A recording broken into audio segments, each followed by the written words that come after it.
Hi, I'm Katie. Let's have a meeting. Let's start this meeting with the third step prayer. God, I offer myself to thee to build with me and to do with me as thou wilt. Relieve me of the bondage of self, that I may better do thy will. Take away my difficulties, that victory over them may bear witness to those I may help of thy power, thy will, love, and thy way of life. May I do thy will always. Amen. This is the TLMS Step 12, so we did take it from the 12 Steps and 12 Traditions book of Alcoholics Anonymous. So, step 12. Having had a spiritual awakening as the result of these steps, we tried to carry this message to alcoholics and to practice these principles in all our affairs. Or we try to carry this message to our fellow um, disabled veterans. If you're a disabled veteran, you carry the message to the next disabled veteran. Or a person with mental illness like me, I'll carry it to the next person who's suffering with mental illness. Or I might just help a lady cross the street who has a bunch of bags of groceries. That's helping the next person. The first 100 had a spiritual awakening upon the work of the 12 steps. This is their account that this very real spiritual awakening allowed them the ability to do, feel, and believe that which they could not do before on their own unaided strength and resources alone. So, what do we mean? Will I be able to move a mountain? No, not likely, but we will find ourselves in possession of a degree of honesty, tolerance, unselfishness, peace of mind, and love of which we had thought ourselves to be incapable. Um, I have that now. Okay, I have had a spiritual awakening. I'm 42, so from 25 when I entered into the 12 steps to now, I just now had maybe about 3 years ago. I had a spiritual awakening. So really what it means is that today I accept me for who and what I am. I've seen the change in myself even when nobody else does. Okay, so I was when people have seen me on the news for various reasons, I was actually going through phases. Okay, so I was on the news first for having my new apartment decorated by a nonprofit design organization. Okay, I was on the Channel 5 News, and you could probably still see me there in the archives for Fox 5. I'm sorry, Fox 5. They actually came to my house and filmed me and everything.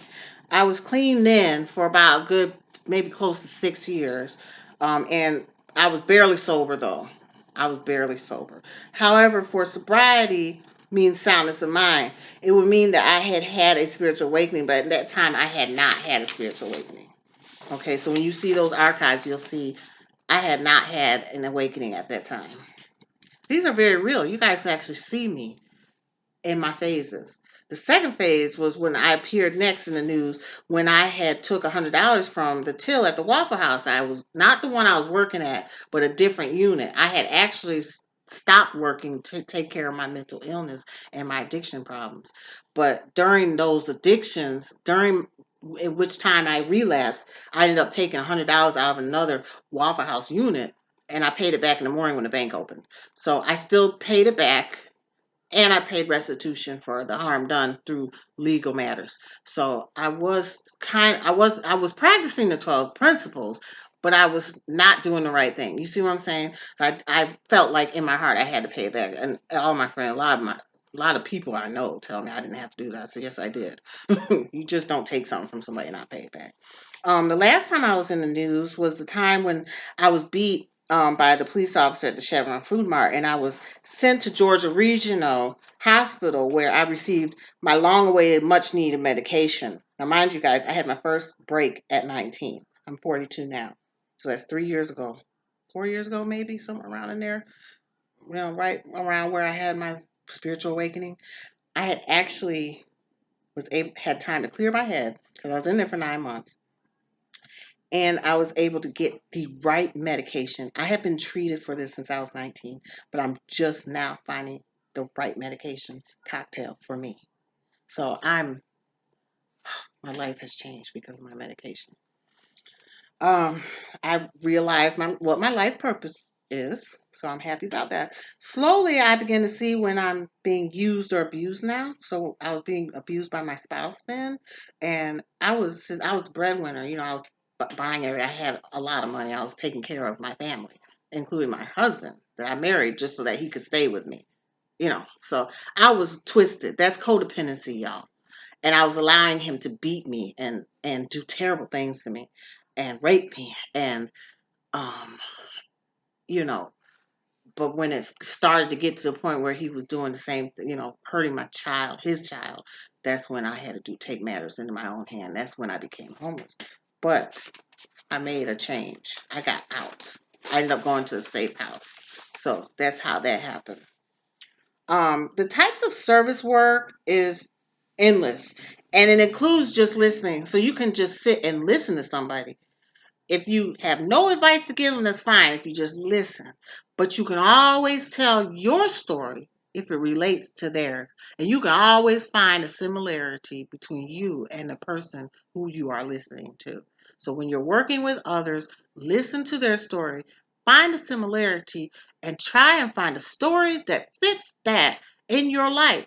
If you don't want to do it, or unwilling to do it, or cannot do it, unable to do it, then you can say, thank you for sharing, or I'm sorry to hear, whatever your condolences are, and or you can refer them to a person that may be able to help, or to an organization that may be able to help, or you can simply say, you know what, only time can heal you if that's how you feel.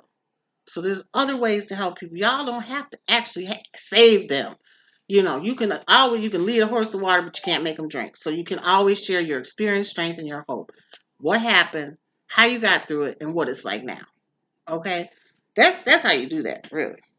Um, we only hope that with our deepest faith that the other person reaches their goals and not the goals we would have for them.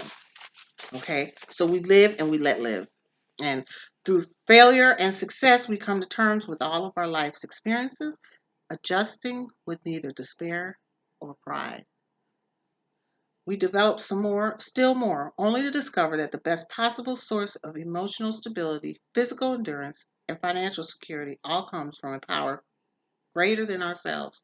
The help that comes from sources given through people created by God as we understood God. So we come to the biggest questions yet, rhetorical, only to be experienced by you. Can we practice these 12 principles in all of our affairs? Can we love the whole pattern of living as eagerly as we do with the small segments of it? Can we bring the same spirit of love and tolerance into our sometimes deranged family lives? Can we have the same kind of confidence and faith in people who are as we once were? Can we meet our newly recognized responsibilities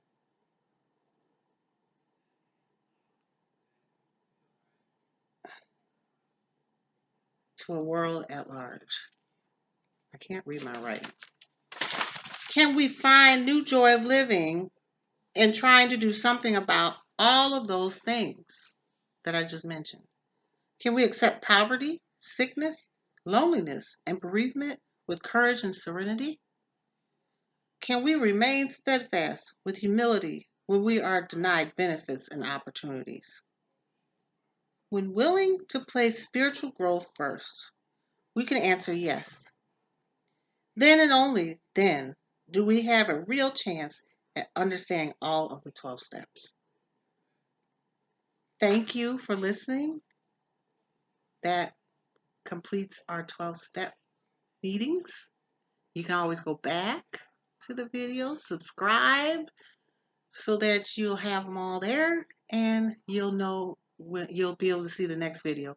I will begin the next video in September. I want to give you a definite date. I would like to say, um, let's say the last week of September. That'll give me time to do some more research, fine tune some things because our very first um, video of the next series. So this 12-step series is series 1.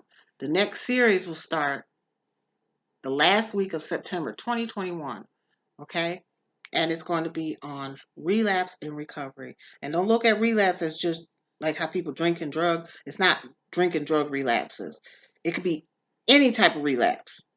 It could be happy one day and the next day you just despair and you just can't get your life together. That's a relapse. I'll let you know more about it.